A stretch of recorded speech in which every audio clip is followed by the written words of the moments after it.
Welcome to NTD Newsroom. I'm Brendan Fallon. A global cyber outage early this morning has caused flights to grind to a halt and computer systems to shut down. We'll have details on the impact around the world and in New York City. The outage is forcing hospitals to cancel surgeries and doctors to reschedule their appointments. How it's affecting patients in the U.S. Reactions after Russia sentenced an American reporter to 16 years in prison, what the White House and the employer of the journalist are saying. A federal appeals court puts President Biden's latest student loan repayment plan on temporary hold. We'll tell you what it means for millions of borrowers. Republicans praise former President Trump's new tone of unity, how others are reacting to his RNC speech both in the U.S. and abroad. Trump supporters make a fashion statement at the Republican National Convention in Milwaukee. Arizona delegates wear fake ear bandages as a symbolic gesture following last Saturday's assassination attempt.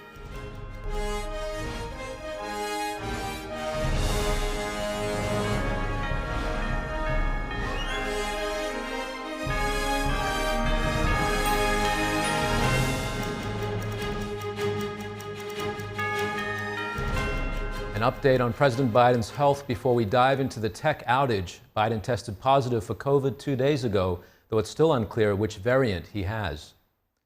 According to a letter from the president's physician today, Biden's cough and hoarseness have improved meaningfully from yesterday. His pulse, blood pressure, respiratory rate, and temperature remain absolutely normal. The president continues to tolerate treatment well. Now back to today's top stories. Today, a cyber outage affected media retailers, banks, airlines, and telecom companies across the globe. The incident is related to issues at global cybersecurity firm CrowdStrike. NTD's Daniel Monahan has more on the outage and reactions of travelers. According to the CEO, George Kurtz, CrowdStrike was actively working with customers impacted by a defect found in a single content update for Microsoft Windows hosts. In a post on X, Kurtz later stated that the issue has been identified, isolated, and a fix has been deployed. He also said in the post that the problem was not a security or a cyber attack. Kurtz says Mac and Linux hosts have not been impacted. CrowdStrike ran a recorded phone message on Friday about the outage. Thank you for contacting CrowdStrike support. CrowdStrike is aware of reports of crashes on Windows hosts related to the Falcon sensor. Air passengers around the world faced delays, cancellations, and problems checking in as airports and airlines were caught up in the massive IT outage. Out of over 110,000 scheduled commercial flights on Friday, 1,390 have been canceled globally so far, and more are expected to be called off. Blue error screens, known informally as the blue screen of death, filled Los Angeles International Airport and Seattle-Tacoma International Airport as flights were grounded. This Sydney resident said it was so busy, they didn't know what was happening. They only understood that there was a problem with the system. So we've been waiting until they told us the flight was canceled. So now we are trying to book another ticket for tonight, but they're $600. So I give up. This Melbourne resident says it is the first time he experienced something of this nature. It was very chaotic. So whoever arrived here, they had no idea what's going on. Even airlines that weren't directly affected said they would have to grapple with delays due to the global nature of the disruption. The aviation sector is hit particularly hard due to its sensitivity to timings. Several U.S. carriers, including American Airlines, United Airlines, and Delta, issued ground stops for all their flights early on Friday due to communication problems. The FAA added it was closely monitoring the situation. In other disruptions, a broadcast on Sky News Australia went black momentarily before returning to show two anchors with a majority of video screens behind them in blue. Daniel Monahan, NTD News. This morning's IT outage has forced doctors and hospitals to cancel appointments and surgeries around the globe. In New York and Boston, staff say they can't access medical records and that coordinating where to send patients is becoming a problem. Multiple centers are asking patients with non-emergency issues to stay home. Some, like the University of Miami Health System, are going old school and using pen and paper. And over in the UK, the entire National Health Service is hit, with its public appointment and patient record system not functioning. Hospitals and doctors' offices in Canada are experiencing similar problems. And while global airlines and broadcasting networks have been hit hard by the IT outage, New York City has seen a similar impact. Officials today reassured New Yorkers that the city is operating as usual. We want to assure New Yorkers that 9/11's call systems have not been impacted. Our infrastructure and emergency operations, they're all in place, and we're going to continue to do that. There is no impact to subway service, no impact to the bus system, no impact to commuter rails, and no impact to the paratransit operations. Our most critical services, 911 related, 311 related, we isolate and keep it in a separate environment, and we control what updates get pushed into that segment of the environment to ensure that in a situation like this, when something happens, it doesn't take down our most critical systems. The outage continues to send out a ripple effect around the world as each system must be manually cleared. Officials also emphasized that this was not a cyber attack. Earlier today, a large billboard in New York City's iconic Times Square also went offline after the outage. It displayed what is commonly known as the Windows blue screen of death. Strong reactions after Russia sentenced an American reporter to 16 years in prison today. He's the first U.S. journalist arrested on spying charges in Russia since the Cold War. NTD's international correspondent Arian Pazdar has what people are saying. A Russian court found Wall Street Journal reporter Evan Gershkovich guilty of espionage charges on Friday. He's been sentenced to 16 years in jail. The White House released this statement saying Gershkovich, quote, committed no crime. Rather, he was targeted by the Russian government because he's a journalist and an American. The CEO of the Dow Jones and publisher of the Wall Street Journal on Friday also said Gershkovich wasn't guilty of the crime. This is a sham trial, sham proceedings, sham charges. We will not be scared away from pushing for his release. A reporter on Friday asked the Kremlin about a possible prisoner exchange with the US in the future. A spokesperson replied this. I'll leave your question unanswered. And people in New York also reacted to the ruling. I'd like to see a strong reaction from top down. This is really a tough decision because the whole situation worldwide is already pretty tense. Russian prosecutors had alleged that Gershkovich gathered secret information for the CIA about a Russian company that makes tanks. The White House said it will continue pushing for Gershkovich's release. Arian Pazdar, NTD News. Today, the Treasury Department sanctioned 2 alleged members of a Russian cybercriminal gang that claimed responsibility for attacks on U.S. water facilities. The pair allegedly belongs to a politically motivated group called Cyber Army of Russia Reborn, or CAR. The gang has claimed responsibility for multiple hacks against U.S. critical infrastructure providers. That includes one in January that caused a Texas water facility tank to overflow, wasting tens of thousands of gallons of water. The breaches alarmed U.S. officials because of how easy they were to execute. The hackers logged into a sensitive industrial software system that is supposed to be separated from the public internet.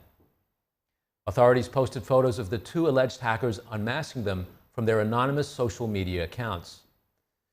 The Republican National Convention has concluded. NTD's Daniel Monahan reports on the speech by former President Trump and others on the convention's final day in Milwaukee. Former President Trump discussed the aftermath of the attempt on his life. He said he wanted to do something to let people know he was okay. I raised my right arm, looked at the thousands and thousands of people that were breathlessly waiting, and started shouting, "Fight, fight, fight." In an emotional moment, as the crowd cheered Corey, Trump paid his respects to former Fire Chief Corey Comparator, who threw his body over his family as bullets flew by. Trump says his journey with the American people nearly ended that day. But if the events of last Saturday make anything clear, it is that every single moment we have on earth is a gift from God. The former president says the attacker in Pennsylvania wanted to stop their movement. But the truth is, the movement has never been about me. It has always been about you. It's your movement. It can't be stopped. It has always been about the hardworking, patriotic citizens of America. Trump says he's running to be president for all of America, not half of America. Together we will launch a new era of safety, prosperity, and freedom for citizens of every race, religion, color, and creed. The discord and division in our society must be healed. We must heal it quickly. As Americans, we are bound together by a single fate and a shared destiny. We rise together or we fall apart. The former president outlined his plans for the country. Republicans have a plan to bring down prices and bring them down very, very rapidly by slashing energy costs. And remember, we have more liquid gold under our feet than any other country by far. We are a nation that has the opportunity to make an absolute fortune with its energy. Professional wrestler Hulk Hogan said there was so much energy at the convention that he thought he was at Madison Square Garden getting ready to win another world title. And they tried to kill the next president of the United States. Enough was enough. And I said, let Trumpomania run wild, brother. Let Trumpomania rule again. Let Trumpomania make America great again. Journalist Tucker Carlson said Trump didn't say a single word about himself when he reached out to him hours after the assassination attempt. Carlson says Trump expressed his amazement that the crowd didn't run. And I thought two things. The first thing I thought was, well, of course they didn't run. His courage gave them heart. A leader's courage gives courage to his people. And the second thing I thought was, this is the selfish guy I've been hearing about for 9 years? Really? Not a word about himself? Carlson said Trump is no longer just a political party's nominee or a former or future president. He is now a leader of a nation. When he stood up after being shot in the face, bloodied, and put his hand up, I thought at that moment, that was a transformation. Ultimate Fighting Championship President Dana White also spoke, and Kid Rock performed. Now that the convention is a wrap, it's back to the campaign trail. Trump will be holding a rally in Grand Rapids, Michigan on Saturday with his new running mate, J.D. Vance. Vance will then head to his home state of Ohio on Monday. Daniel Monahan, NTD News. Delegates at the Republican National Convention and Republicans across the country are praising former President Trump's speech accepting the nomination. European leaders also weighing in on Trump's presidential prospects. Our Washington correspondent Luis Martinez has more on this story. Delegates at the Republican National Convention praised former President Donald Trump for his speech Thursday night. For many, it was a message of Republican unity not seen in many years. All right, well, I believe President Trump promoted a vision of unity and prosperity that all Americans can achieve.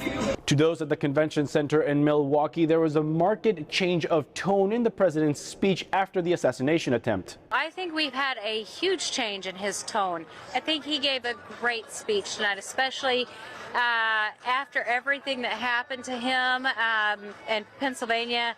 House Minority Leader Hakeem Jeffries hit back at those praising former President Donald Trump. On a social media post, Jeffries wrote that Republicans will end Social Security and Medicare as we know it. Is that unifying? While leaders of allied nations discuss how Trump's political message affects NATO, like Finnish President Alexander Stubb, who shares President Trump's vision of peace through strength. Am I worried? No, because the United States wants to remain a superpower, and in order for it to do so, it needs to stay committed to Europe and to NATO. Is there a rebalancing going on? Yes, Europe needs to take care of its defense more. I think one of the reasons that Finland joined is that we give value added to the alliance with our strong defense, and I'm sure that both President Trump and his vice president candidate, J.D. Vance, will take note. While others, like the Prime Minister of Belgium, Alexander De Croo, who believe that Trump's message of unity and progress will always put America first. I think whoever wins in the U.S. race, whoever wins, it will be more America first. What we see now in the Republican convention confirms that. Reporting from Washington, D.C., Luis Eduardo Martinez, NTD News. Secret Service Director Kimberly Cheadle will testify before the House Oversight Committee on Monday NTD's Jeremy Sandberg has updates on the investigations into the assassination attempt on former President Trump. Investigators combing through evidence have still not determined a motive in last week's assassination attempt on Trump. Administration officials told Congress this week during briefings Thomas Crooks conducted online searches about Major Depression, had photos of President Biden and Trump, and researched dates of both parties' national conventions. Lawmakers briefed on the matter say the suspect seems to have visited the rally site twice before the event. A local official says police responded to a call about a suspicious male before Trump took the stage. Republican Senator Mike Lee says law enforcement identified the shooter as suspicious a full 19 minutes before the shooting. Senate Minority Leader Mitch McConnell on X called for new leadership at the Secret Service after leaving the briefing. Secret Service Director Kimberly Cheadle told CNN the Secret Service was solely responsible for implementation and execution of security at the event. A Secret Service spokesman told NBC News it was notified of a suspicious person, possibly carrying a backpack and golf rangefinder. He said there's a big difference between a suspicious person and a threat. Trump's adult son Eric Trump defended Secret Service agents in recent interviews, saying they demonstrated on stage they would take a bullet for his dad. The Secret Service Chief of Communications says Cheadle has no plans to resign. Cheadle will testify at a House Oversight Committee hearing on Monday. Jeremy Sandberg, NTD News. Fake ear bandages are the latest fashion statement at the Republican National Convention in Milwaukee this week. Arizona delegates wear them as a symbolic gesture of support for Trump following last Saturday's assassination attempt. NTD's Andrew Thomas has the latest on the trend. Trump appeared at the convention wearing a large bandage on his right ear after he was shot Saturday at a rally in Pennsylvania. Arizona delegate Susan Ellsworth wanted to show her support. We're helping President Trump set a new fashion statement, and we're standing in solidarity with him for his wound, and we just want him to know how much we love him. Fellow delegate Michael Schaefer wasn't sure the trend would catch on. And I don't think it's another MAGA hat. I think it's something that's of the moment. Another delegate said the assassination attempt has him and his Arizona delegation all in for the former president. The tragedy that happened just a few days ago, we just wanted to give our hearts. We wanted to show him our love, our respect, our admiration. And if he needs to go through something, and he's going to fight, we want him to know that the Arizona delegation. Trump formally accepted the Republican nomination to face President Biden in a rematch of their 2020 race. The two are scheduled to debate a second time September 10th. Andrew Thomas, NTD News. When we come back, a federal appeals court puts President Biden's latest student loan repayment plan on temporary hold. We'll tell you what it means for millions of borrowers. When we come back, the president of France is delaying the appointment of a new prime minister until after next week's Olympics. We'll tell you why he's decided to wait.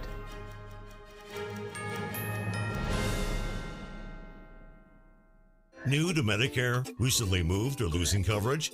Then let us help break it down for you. First up, we have Medicare Part A. Consider your hospital insurance as your safety net, covering inpatient hospital stays, skilled nursing facilities, hospice care, and some home health care. It's the help for your peace of mind, ensuring that you get the care you may need when you need it. And now let's talk about Medicare Part B, your medical insurance. This is your key to most preventative services, outpatient care and doctor visits, from flu shots to screenings. Part B, you're at the forefront of proactive health care. If you enroll in a Medicare Advantage plan, the plan may provide all of your Medicare Part A and Medicare Part B coverage, and it is designed with you in mind, providing a wide array of coverage options for personalized care. Review your Medicare coverage options, ensuring it aligns with your evolving healthcare needs, from flu shots to screenings. Call 800-939-1759. That's 800-939-1759.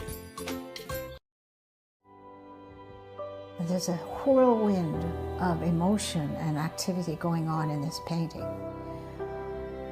And there's chaos all around and threat from below. The walls surrounding her, and they're anything but unmoved. They're moving all the time, and we sense that. But this little girl remains unmoved.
Participate in our Million Souls campaign, inviting everyone you know to Jesus.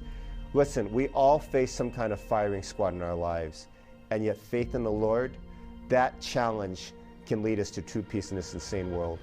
We can't do it without you. We're competing with big Hollywood movies, so we're relying on your voice to spread the word. Thank you again for supporting this important movie.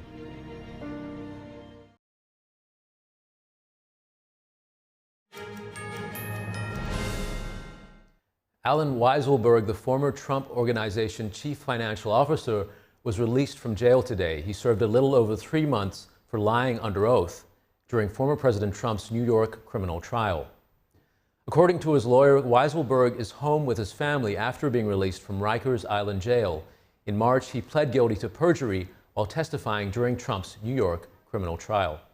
In exchange, prosecutors agreed not to file any more charges for other crimes he may have committed while working for Trump's company. This is the second time Weiselberg has spent time behind bars. He was jailed for more than 3 months last year for tax evasion. The repayment plan for 8 million student loan borrowers is on hold. A federal appeals court temporarily blocked a repayment plan launched by the Biden administration last year. The Saving on Valuable Education, otherwise known as SAVE, uses a borrower's income and family size to determine monthly payments. According to Education Secretary Miguel Cardona, people enrolled in the plan will be placed in an interest-free forbearance while legal challenges play out. Payments aren't required during a forbearance. The SAVE program is facing court battles across the country. The 8th Circuit froze the program Thursday until it decides whether to issue a longer stay. Groups from Republican-led states sued the Biden administration earlier this year. They argue that the president doesn't have the legal authority to implement a repayment plan. Government attorneys say the president has that power under a federal law called the Higher Education Act. The SAVE plan is part of the Biden administration's continuing efforts to reduce student loans. The plan began last year after the Supreme Court struck down Biden's one-time student loan forgiveness program. French President Emmanuel Macron announced this week that he won't appoint a new prime minister until after the Olympic Games. This delay has led some media outlets to describe France as being ruled by a ghost government. NTD's international correspondent David Vives has the details. French President Emmanuel Macron said no new prime minister would be named until after the Olympic Games, a move to ensure stability during the Games, the president told the French media outlet Le Parisien this week. The former Prime Minister Gabriel Attal hinted at a recent news appearance that his resignation is temporary but did not provide specifics on the timeline for his departure. With no constitutional deadline for appointing a prime minister, the situation raises concerns. Some media outlets say France is now ruled by a ghost government. France is no longer able to deal with its problems because we have a prime minister who has resigned. A government that has resigned, a majority that cannot be found in parliament. The only thing the staff that's left can do is indeed paying the salaries of civil servants. Following the victory of the left-wing coalition in the parliamentary snap elections, the group has proposed names for Macron to pick a new prime minister. One of the first priorities of the new government will be to tackle the public deficit. After warnings from U.S. credit rating agencies Moody's and S&P, France's Court of Auditors published a report stating it is vital for France to reduce its public deficit. This looks like a circus, supported by taxpayers, and it costs a lot of money. We should remind ourselves that our country is already over-indebted and should be focusing all its attention on addressing over-indebtedness, bankruptcy, and public accounts. Some political leaders are calling for a political truce in the country to ensure the Olympic Games is a moment of national unity and celebration. David Vives, NTD News, Paris. Mercedes-Benz is teaming up with Starbucks to install EV chargers at 100 of the coffee giant's locations across the U.S. The first locations will be along Interstate 5 between San Diego and Starbucks headquarters in Seattle. East Coast locations are also in the works. Mercedes launched its first fast-charging hub just recently at its U.S. headquarters in Sandy Springs, Georgia, north of Atlanta. That location has stations that can not only charge Mercedes vehicles, but also its competitors. During the November grand opening, the company said it was the start of a $1 billion initiative to contribute to the country's charging network. The German luxury car brand wants to install 2,000 chargers worldwide by the end of 2024. Thank you for watching NTD Newsroom. I'm Brendan Fallon. We'll have more stories from the U.S. and around the world. Join Tiffany Meyer for the NTD Evening News at 6 p.m. Eastern, 3 Pacific. Have a great weekend.